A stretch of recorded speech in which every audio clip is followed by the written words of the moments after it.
Are we safe? Are we safe?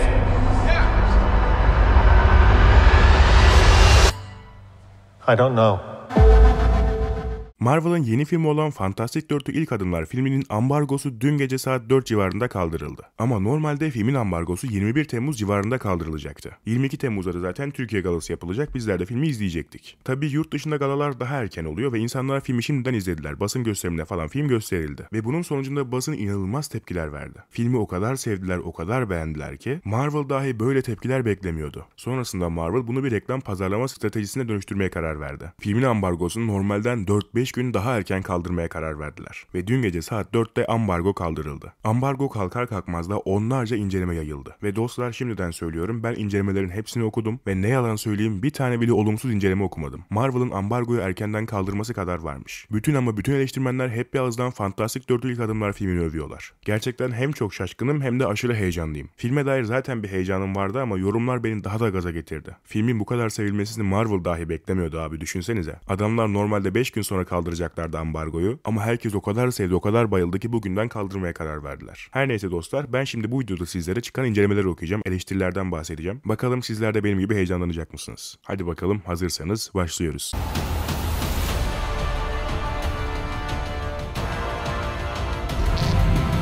Öncelikle şunu söyleyeyim, tabii ki de hiç kimse spoiler vermemiş. Yani bir spoiler beklentiniz varsa maalesef beklediğinizi alamayacaksınız. Ben After Credits'e dair bir spoilerlar falan beklemiştim, sızar falan dedim ama kimse bir şey sızdırmamış abi. After Credits'ler hakkında sadece şöyle yorumlar var. Eleştirilerde birçok kişi değinmemiş post credit sahnelerine. Değinenler de mutlaka ama mutlaka sonuna kadar kalın. Sonrasında işte kırmızı ünlem falan koymuşlar. Kesinlikle sonuna kadar sinemada kalın tarzında şeyler söylüyorlar. Zaten geçenlerde resmi olarak filmin içerisinde 2 tane post credit sahnesinin olacağı açıklanmıştı. Bunlardan bir tanesi umarım bizim beklediğimiz gibi Doktor Doom'u içermektedir. Bunu da artık sizler film çıktığı zaman ben de ayın 22'sinde öğreneceğim. Eleştirileri okumaya başlayacak olursak da bir eleştirmen direkt klasik olarak bir giriş yapmış. Son zamanlarda ne zaman bir Marvel filmi sevilse zaten böyle şeyler söyleniyor. O da şu: Marvel geri döndü yazmış. Bunu en son Deadpool ve Wolverine'de ve Thunderbolts filminde yapmıştık. Burada da yapmış adam. Marvel nihayet köklerine dönüyor. Tıpkı Thunderbolts'un Marvel'ın köklerine dönmesi gibi. Tıpkı Thunderbolts, Galaksinin Koruyucuları 3 gibi çok iyi filmlerden bir tanesi tarzında yorumlar yapmış. Yani kıyasladığı filmler gerçekten güzel filmler. Fantastic 4'ünün de en az onlar kadar iyi olduğunu söylemiş.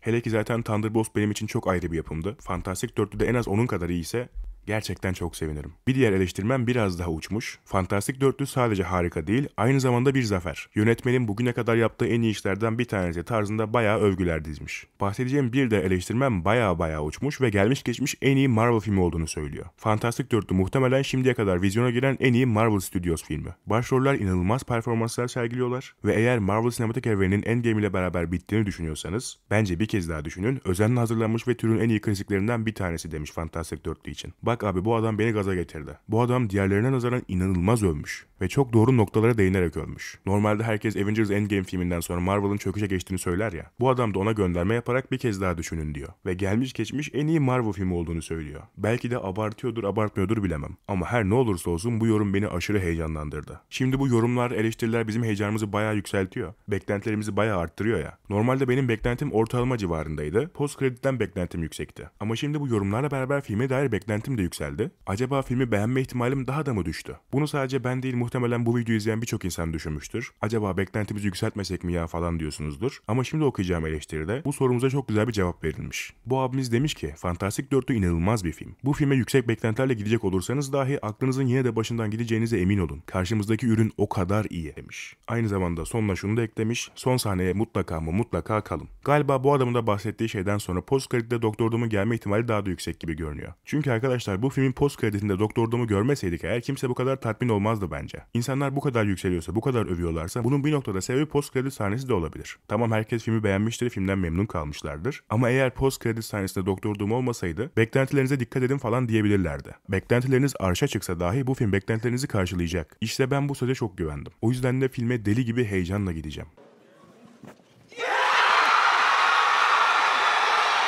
son bir eleştiri daha okumak istiyorum. Bu eleştirmen de şöyle bir şey söylemiş. Cesur, taze ve Marvel'ın daha önce yaptığı hiçbir şeye benzemiyor. Fantastic Dörtlü hem farklı hem çok güzel bir yapım. Bu Marvel'ın bir sonraki başyapıtı demiş. İşte bu yorumla bence artık eleştirileri sonlandırabiliriz arkadaşlar. Bahsettiğim eleştirilerden anlamış olduğunuz üzere herkes filme bayılmış. Twitter'da ben onlarca yorum okudum. En az böyle bir 20-30 eleştirmene falan denk geldim. Ama arkadaşlar bir tanesinden bile kötü yorum görmedim. Sadece çok ufak aksiyon sahnelerine laf eden bir insan vardı. Fragmanda gördüklerimiz dışında çok fazla aksiyon sahnesi barınmıyormuş filmde. Bu adam ona birazcık laf etmiş. Ama onun dışında filmde çok kötü bir şey olduğu söylenmemiş. Hatta aksiyon sahnelerinin az olduğunu söyleyen adam bile sonucunda her ne olursa olsun ekibin her şeyi beraber çözmesini takdir ettim tarzında şeyler de söylemiş. Yani kötü yorum yaparken bile bir noktada bunu iyiye bağlamış. Dostlar sizi bilmem ama ben fena gaza geldim. Belki de bu çok iyi bir durum değil. Beklentim aşırı yükseldi şu anda. Zaten post kredite dair beklentim çok yüksekti. Heyecanlıydım. Şimdi de filme dair acayip heyecanlandım. Acaba film benim beklentimi karşılayabilecek mi bu sefer? Gerçi ben fragmanları bile beğenmiştim. Fragmandan bile ben bu aileye bağlanabilmiştim. Muhtemelen film içerisinde daha da bağlanacağım. Başka yorumlarda insanlar zaten çok duygusal yapıdan da bahsetmişler. Filmin bir noktada bayağı derinleştiğinden, duygusallaştığından falan bahsetmişler. Aynı zamanda görsel efektlerin çok iyi olduğunu söylemişler. Marvel bu filme ekstra uğraşıyoruz, ekstra özeniyoruz demişti. Görsel efektleri de daha iyi yapmaya çalışıyoruz demişti ve gerçekten de öyle yapmışlar. Okuduğum onca yorum içerisinde görsel efektlerin övülmesi de barınmaktaydı. Özellikle herkes Silver Surfer ve Galactus'un çok iyi göründüğünden bahsediyor. Zaten bu karakterler fragmanlarda çok güzel görünmekteydi. Muhtemelen filmde de güzel görünecekler. Her neyse abi, tüm bu bahsedilenlerden ben şunu çıkartıyorum. Marvel demek ki isteyince yapabiliyormuş. İsteyince oluyormuş abi. Emek verince, üzerinde uğraşınca ortaya bir şey çıkartabiliyorlarmış. Fantastic Dörtlü filmi için Marvel zaten bunu bastıra bastıra söylemişti.